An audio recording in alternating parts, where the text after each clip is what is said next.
Mi nombre es Antonio Gómez. Hoy voy a presentar esta charla sobre cómo mitigar vulnerabilidades de hardware mediante software. Soy un ingeniero de software en Intel, en Oregón, Estados Unidos, y es lo que mi equipo hace. Este es el disclaimer. Vamos a pasar a lo interesante. Esta es la agenda de la charla. Voy a empezar esta charla hablando un poco de diferentes técnicas que los atacantes usan para atacar a hardware y a usuarios que están en ese hardware. También explicando un poco los conceptos de hardware que permiten ese tipo de ataques, las características de esos ataques y de los entornos que facilitan esos ataques.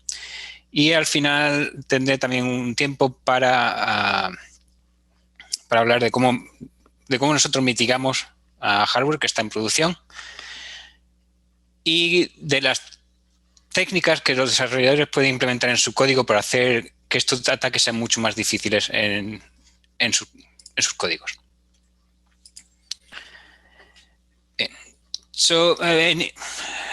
Esta charla se centra en lo que se llama en español ataque de canal lateral, en inglés side channel. Estoy mucho más acostumbrado a decir side channel, entonces es posible que diga side channel varias veces durante esta charla, pero ataque de canal lateral. Estas son técnicas que se basan en observar información sobre el funcionamiento de la máquina. Si piensas en una máquina, especialmente los ordenadores de los años 90 o de los 80, que hacían un montón de ruidos, ¿no? Cuando escribías algo de información al disco, podías escuchar el disco escribiendo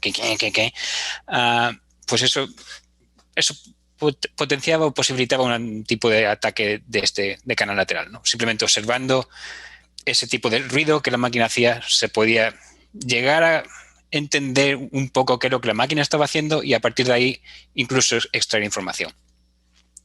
Ese es un ejemplo bastante simple, pero también otros como, por ejemplo, el ruido que hace el teclado cuando nosotros estamos tecleando algo. Diferentes teclas pueden tener diferentes sonidos, puede haber diferente tiempo entre diferentes teclas, entre pulsaciones de diferentes teclas. En general hay muchas opciones que pueden dar lugar a este tipo de ataques. Todos estos ataques se basan en todos los niveles de software y hardware. Hasta ahora, hardware estaba un poco más o menos, no fuera del scope, del target de estos ataques, pero hace 3-4 años se han puesto en el centro de los objetivos de estos ataques. Y en el software, cualquier nivel de software, es decir, sistema operativo, bibliotecas, aplicaciones, servicios web, cualquier cosa, es el objetivo de estos ataques. Es un grupo muy amplio. He hablado un poquito del sonido, pero hay técnicas que se basan en la energía que un procesador consume, porque diferentes instrucciones tienen diferentes consumos de energía. Entonces, pueden analizar cuánta energía está un programa consumiendo y a partir de ahí intentar entender qué es lo que hace el programa, el sonido que hace, el uso de caché que hacen, el tiempo, que es posiblemente la técnica más habitual, que es diferentes rutinas o diferentes funciones tienen diferentes tiempos de ejecución en función de la entrada o de los datos de entrada que el usuario proporciona. ¿De acuerdo? Entonces, imagínate que es una contraseña. Si el tiempo para gestionar esa contraseña depende de cuánto se parece esa contraseña que el usuario ha introducido con la contraseña que está almacenada en el sistema, eso puede dar lugar a un tipo de ataque side channel. ¿Vale? Y las características de estos métodos es que el atacante tiene que tener un conocimiento bastante detallado del sistema. Si volvemos al ejemplo del sonido de un disco, ¿vale? Cuando escribíamos, el sonido que un disco hace dependía incluso de quién era el fabricante de ese disco. ¿Vale? Entonces tenías que saber quién era el fabricante del disco, cómo se había configurado el sistema, etcétera, etcétera, etcétera. ¿Vale? Se centra en la implementación por ejemplo, del hardware o de implementación de algoritmos. El algoritmo en sí, por ejemplo, si estamos hablando de un algoritmo que compara contraseña con una entrada de datos, el algoritmo va a decir, bueno, tiene una entrada de datos y devuelve verdadero o falso si la contraseña es válida o no. Esos algoritmos válidos, pero la implementación es lo que da lugar a este tipo de ataques. Si la implementación hace que el tiempo para comparar una cadena, un string, dependa de cómo se parezca a la contraseña, eso da lugar a un problema de la implementación, un problema de side channel. Y es importante que el sistema tiene que funcionar correctamente. Estos tipos de ataques no se basan en hacer que el sistema se caiga, ¿vale? Bien, en los 3 o 4 últimos años hemos visto un nuevo tipo de ataques que se basa en lo que se denomina ejecución especulativa. Ejecución especulativa, para los que hayan estudiado informática, es un concepto más o menos conocido, pero para gente que no es una experta en informática puede ser bastante complicado. Entonces, tengo este ejemplo aquí de lo que viene siendo una cafetería, ¿no? Yo siempre digo que, por ejemplo, mi padre en España, antes de COVID, todos los días a las 5 de la tarde él iba a un café y al que está más cerca de casa, y siempre se pedía lo mismo, un café descafeinado de máquina y con leche, sin azúcar y sin sacarina. Todos los días, 5 de la tarde, pum. Esa era su rutina. Entonces, claro, con el paso del tiempo el camarero ya le conocía. Entonces, antes de que llegara, se ponía a hacer el café descafeinado de máquina, sin azúcar, con leche, etcétera. Y cuando mi padre llegaba ya a las 5 de la tarde, el café estaba listo en la barra esperando para él. ¿Vale? Entonces, claro, lo que estaba pasando era que el dueño o el camarero especulaba con que mi padre iba a llegar, ¿no? Porque total, estaba todos los días allí, pues él llegaba y efectivamente se encontraba el café. Entonces, especulativamente preparaba el café. Claro, ¿qué pasa el día que mi padre no va? El café se ha preparado, el café está ahí esperando, pero nadie se lo toma, ¿no? Para mi padre el café ese no ha existido. Él no ha ido al café, no ha ido a la cafetería, no se lo ha tomado, no ha pagado, nada, como si no hubiera existido. Desde el punto de vista del dueño de la cafetería, efectivamente el café existió, pero nunca se llegó a completar el proceso completo del café. Pues eso es lo que hace un procesador, realmente una CPU con instrucciones. Las instrucciones se empiezan a ejecutar sin saber ni siquiera si se tienen realmente que ejecutar, y solamente cuando sabemos 100% que se tienen que ejecutar, se finaliza la ejecución de las mismas. Es decir, se pasan los resultados de esas instrucciones a la caché, a la memoria, etc. ¿Vale? Eso es ejecución especulativa. Entonces, en el 2018, unos investigadores presentaron métodos, Spectre Meltdown, que explotaban este tipo de técnicas de ejecución especulativa. ¿Vale? Son unos métodos bastante innovadores y que se centran en cómo el hardware y el software funcionan juntos para proporcionar un servicio al usuario final. Entonces me voy a centrar en uno de estos métodos, que se presentó en 2019, se llama MDS en inglés, Microarchitectural Data Sampling, y básicamente es un método especulativo que trata de explotar 3 estructuras internas de la CPU, en este caso de Intel, ¿vale? Estas estructuras son el store buffer, que almacena información cuando escribes datos a memoria, el fill buffer, que almacena información cuando traes datos a memoria, y el load port, que almacena información cuando cargas información desde el input-output, desde un driver, desde un disco, etc. ¿Vale? Todas estas estructuras lo que hacen es que almacenan datos que en algún caso pueden ser antiguos. Por ejemplo, imagínate que estás guardando datos en memoria, ¿vale? Yo soy el usuario A, yo guardo datos en memoria, y el siguiente usuario viene a continuación, va a guardar datos en memoria y se va a encontrar con que en ese buffer había datos que pertenecían al usuario A. Bueno, normalmente un usuario no puede acceder a esos datos, pero los atacantes demostraron que usando ejecución especulativa era posible redirigir esos datos desde esos buffers hacia un código que posteriormente le permitía extraer esos datos, ¿vale? Entonces, el modelo de amenaza de este ataque es el atacante. Aquí tenemos un sistema con 4 CPUs. El atacante tiene que ejecutar código específico, en este caso el ataque MDS, ¿vale?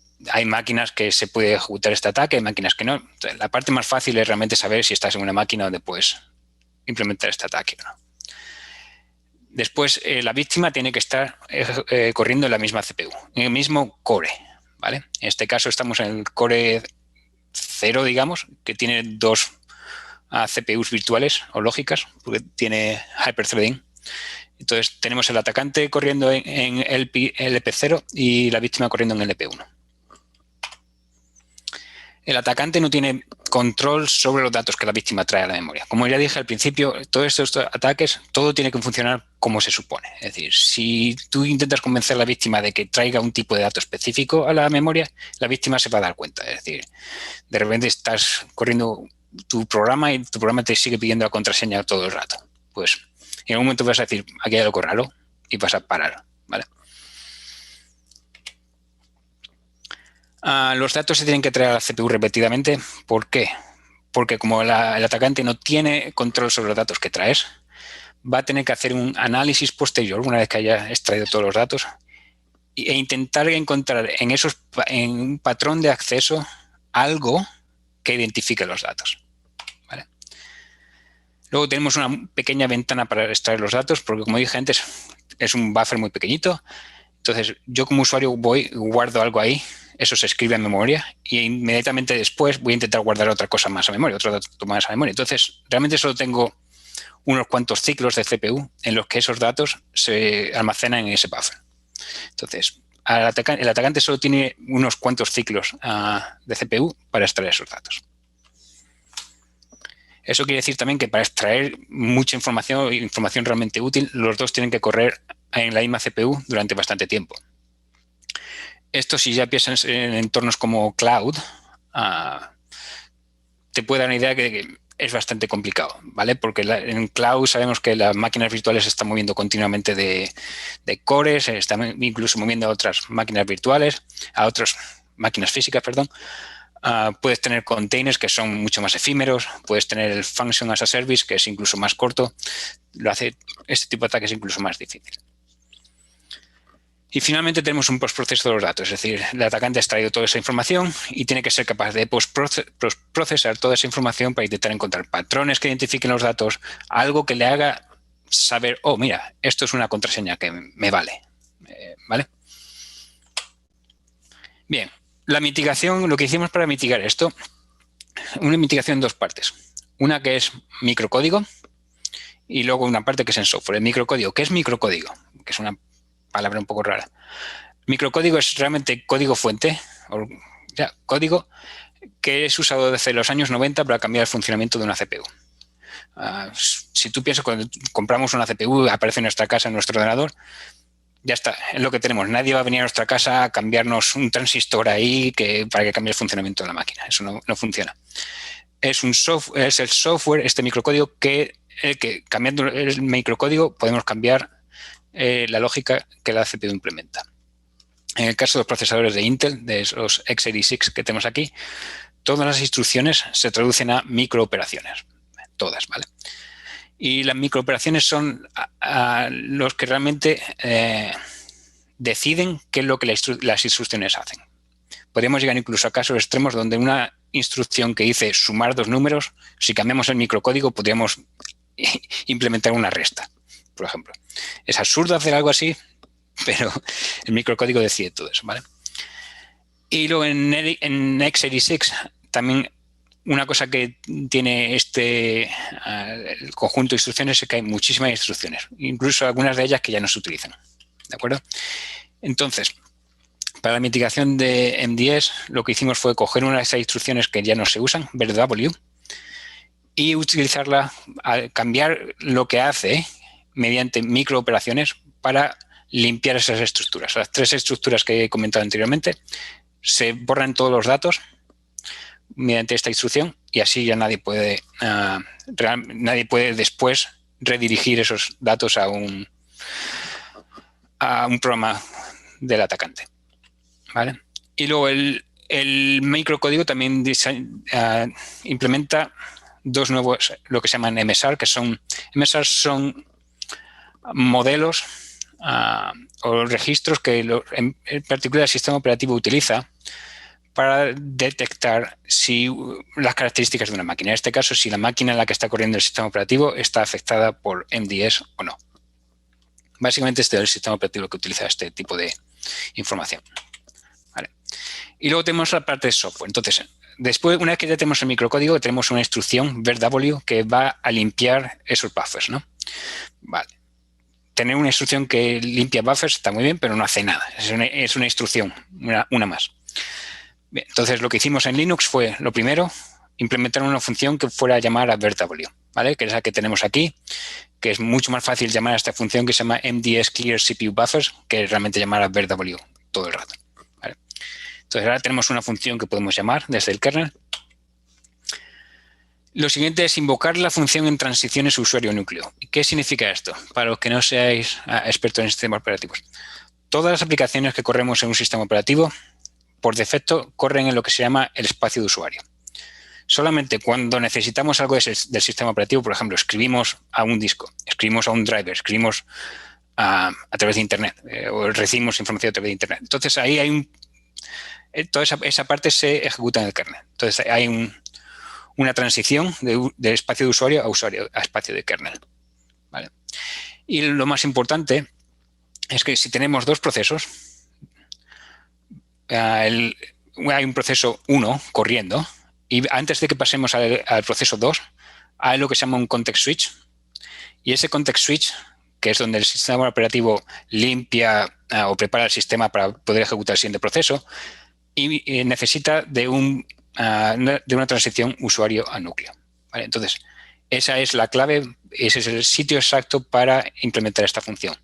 Porque si conseguimos que después del usuario 1, de la víctima, siempre limpiamos los buffers antes de que un atacante empiece a correr, el atacante no va a ser capaz de encontrar nada, ¿vale? Otra cosa que hicimos fue proporcionar un mecanismo para configurar la mitigación, básicamente un parámetro que cuando el sistema operativo está arrancando, está iniciando, tú lo puedes configurar para decir, quiero desactivar la mitigación, quiero configurarla, quiero desactivar hyperthreading, lo que sea. Y finalmente implementamos también un sistema que proporciona información sobre la mitigación en este ficherito que vemos aquí en Sys Devices System CPU Vulnerabilities MDS, ¿vale? Que nos dice el estado de la mitigación. Bien, eso fue la primera mitigación que hicimos en MDS, pero nos dejó un poco así pensando como, bueno, podemos hacer algo diferente, ¿vale? Al final lo que tenemos con MDS es que tenemos una CPU donde hay diferentes usuarios corriendo programas o aplicaciones. Y el problema es que esos usuarios no tienen confianza, no saben quiénes son. Puedes estar ejecutando un programa de un usuario ahora, otro de otro usuario que no se conoce en nada inmediatamente después, etcétera, ¿vale? Entonces empezamos a jugar con la idea de cómo podemos mejorar la separación de procesos, ¿vale? Y empezamos a jugar con la idea de confianza. ¿Qué quiere decir esto? Imaginemos que tenemos un grupo de usuarios, aquí todos estos. Entre ellos, todos pertenecen a la misma compañía, todos usan el mismo código. Estos son los tipos buenos, ¿no? Sus códigos no atacan a nadie. Perfecto. Si tenemos este tipo de escenario, ¿qué necesidad tenemos de implementar este tipo de mitigación? Nadie está atacando a nadie, ¿no? Claro, el problema viene, ¿qué pasa si tenemos otro grupo de usuarios que a lo mejor también son buenos o no sabemos, pero estos dos grupos entre sí no hay ninguna confianza? Es decir, el grupo 1 y el grupo 2 no pueden ejecutarse a la vez porque no confían el uno en el otro. Y esto fue lo que intentamos implementar en el kernel, ¿vale? Básicamente es la técnica que se llama Linux Core Scheduling. Y la idea fundamental, como he explicado, es que diferentes grupos no pueden compartir CPU. Es parte del núcleo 5.14 y veamos cómo funciona. Tenemos aquí 5 procesos diferentes, P1, P2, P3, P4 y P5, en 2 grupos diferentes, el grupo verde y el grupo morado. Y tenemos un sistema con 3 cores y con hyperthreading. ¿Okay? Tenemos Core 1 con el procesador lógico 1 y 2, Core 2 con 3 y 4 y el Core 3 con 5 y 6. Bien, con el actual scheduling de Linux, el kernel puede poner las tareas de esta manera. P1 y P3 juntos en el Core 1, P2 solo en el Core 2 y P4 y P5 en el Core 3. Claro, como he dicho que teníamos P1 y P2 que son del grupo verde y luego tenemos el grupo morado y que uno y otro no tienen confianza. Es decir, no pueden ejecutarse juntos. En este caso tenemos un problema porque en el Core 1 tenemos P1 y P3 corriendo juntos, Bien, con Core Scheduling lo que Linux haría o hace es algo como esto. Pondría o pone P1 y P2 juntos en Core 1, P3 y P4 en el Core 2 y P5 en Core 3 el solo. En este caso, si imaginamos que P1 o P2 son códigos maliciosos, bueno, se van a atacar uno al otro y que hagan lo que quieran ahí. Pero no están atacando en ningún caso a P3, P4 y P5, que podrían ser códigos o víctimas en este caso. Entonces, cuando no hay mucha carga, como hemos visto aquí, tenemos 5 procesos y 6 cores, todo funciona igual, o muy parecido. Somos capaces de ejecutar los 5 procesos. Pero ¿qué pasa cuando hay muchos? Este es el mismo ejemplo, pero ahora tenemos un P6 que pertenece al grupo rojo. Con el Core Scheduling actual, con el scheduling actual de Linux, perdón, podemos tener algo como esto, P1 y P3 juntos, P2 con P6 y P4 y P5 en Core 3, ¿vale? Pero aquí tenemos, imaginamos otra vez que los procesos del grupo verde son maliciosos. P1 podría estar atacando a P3 y P2 podría estar atacando a P6, ¿vale? Entonces, con Core Scheduling lo que sucede es, ponemos otra vez P1 y P2 juntos, P3 y P4 juntos, P5 por su cuenta, pero P6 no podemos hacer nada con él, porque pertenece a un grupo diferente y no puede correr junto con P5. ¿Okay? Entonces, puede un poco impactar el rendimiento de la máquina. Esos tipos de mitigaciones que mi equipo aquí en Intel implementa en el kernel, pero hay mucho más que todo esto, ¿no? Entonces, este tipo de ataques van a seguir sucediendo seguramente. Y entonces, algo que como usuarios, como desarrolladores, todos podemos pensar es cómo mejorar la seguridad en el código que nosotros desarrollamos. Pues la idea principal es nunca reinventar la rueda. Es decir, hay gente muy lista por ahí que ha hecho cosas muy buenas y que podemos reutilizar. Lo primero que tienes que hacer es usar bibliotecas que estén bien mantenidas. Ya sabemos que es muy fácil llegar en Stack Overflow, encontrar algo, copiarlo, usarlo. No. Busca librerías que estén bien mantenidas. Te vas a GitHub, ves quién está respondiendo a los issues que aparecen, quién está haciendo nuevas releases, etcétera. Y eso te puede hacer una idea de qué bibliotecas están bien mantenidas. Automatizar es importante, no hagas nada a mano. Utiliza automatismos en todos sitios. Dar la mínima información necesaria. Hay gente que te dice, usuario es correcto, pero la contraseña es incorrecta. No, simplemente usuario y contraseña incorrecto. ¿Vale? Y diseña siempre un mecanismo de actualización. Porque el software que desarrolles va a tener errores seguro. ¿Vale? Otra cosa importante es siempre intentar hacer difícil identificar los datos. Esto se consigue mediante técnicas de ejecución constante en el tiempo, patrones de ejecución independiente de los datos en ese código que desarrolles y limitar el uso de información crítica. Es decir, si no tienes que utilizar una contraseña para nada, no la leas. ¿Vale? No la traigas a la CPU. Y muy rápido voy a hacer, todo lo que he dicho está muy bien, pero es mucho más difícil de implementar realmente que lo que parece, ¿no?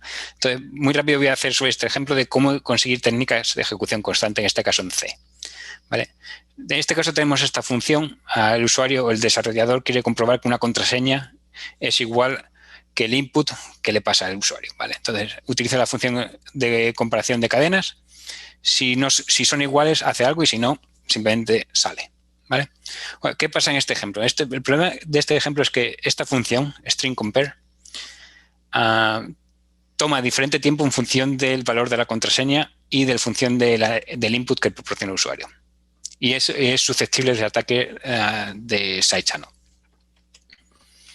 Entonces, podemos pensar, okay, no voy a usar esa función, voy a implementar algo que sea mucho mejor.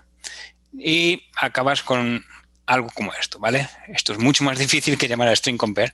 Incluso después de hacer esto, resulta que el compilador, cuando compilas con GCC -O3, el compilador es capaz de saber que en cuanto esta variable m sea 1, ya puede salir, porque no va a tomar el valor 0 nunca más.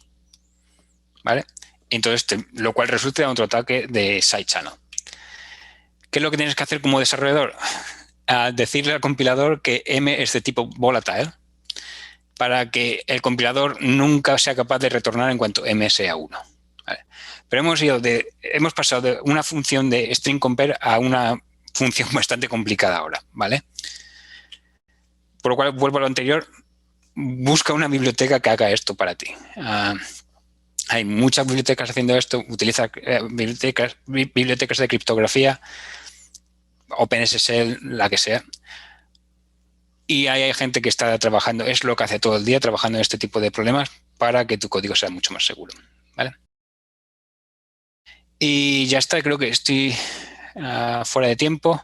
Muchas gracias. Para cualquier duda, este es mi correo electrónico. Y muchas gracias por atender.